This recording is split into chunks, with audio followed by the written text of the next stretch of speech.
Communiqué de la présidence de la plateforme des confessions religieuses sur la désignation de leurs candidats communs à la Commission électorale nationale indépendante CENI.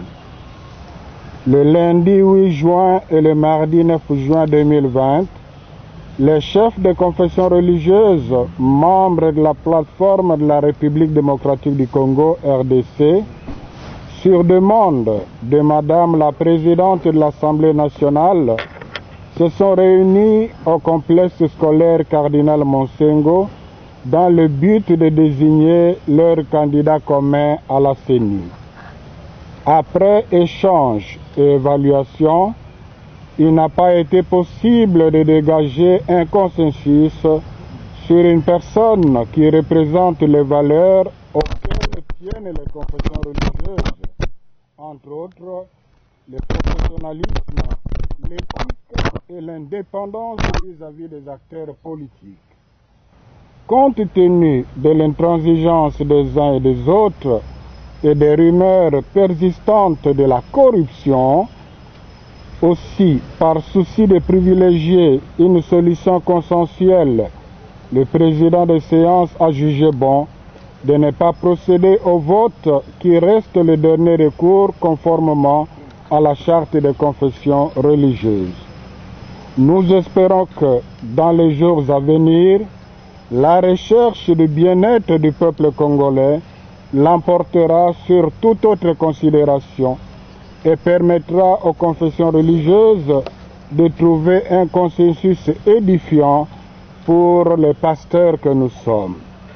Nous saisissons cette occasion pour rappeler que le peuple congolais a besoin de nouveaux animateurs de la CENI qui redonneront confiance à cette institution d'appui à la démocratie.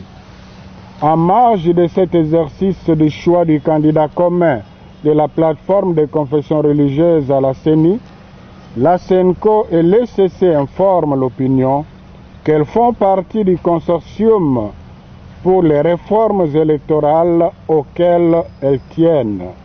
Puisse Dieu l'Éternel bénir la RDC et son peuple. À la signature, Cardinal Fridolin Ambongo, archevêque de Kinshasa, vice-président de la SENCO, Révérend Dr André Bokondoa, président de l'ECC. Je vous remercie. Je remercie le deuxième intervenant parce qu'il me donne l'occasion de démasquer un mensonge vraiment honteux. Je lis le journal, je crois que c'est Africa News. Si c'est le...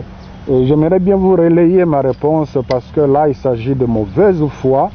Ce serait dommage si c'est la ligne éditoriale, mais je comprendrais si c'est l'auteur, alors que l'éditeur comprenne qu'il a affaire à un journaliste qui écrit les mensonges.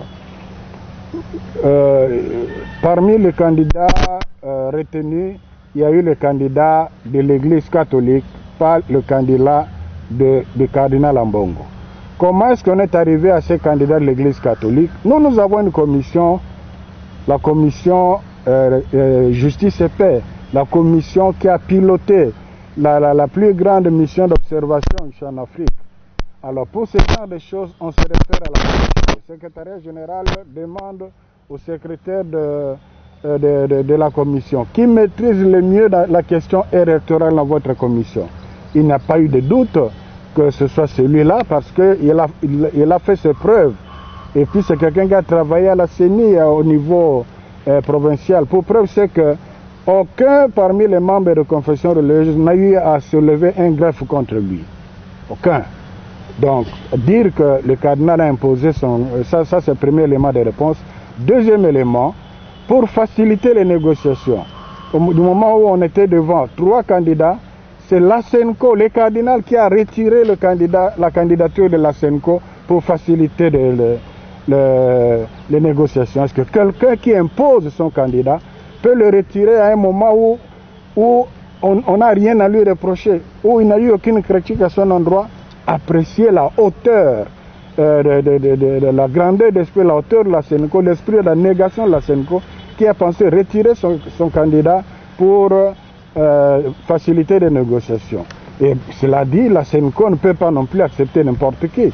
On l'a dit, le peuple congolais attend de nouveaux animateurs de la CEDI qui puissent redonner confiance à cette institution d'appui à la démocratie. Je crois que vous conviendrez avec moi que pour le peuple congolais, il n'est pas question de reconduire le système qui nous a amenés dans cette situation.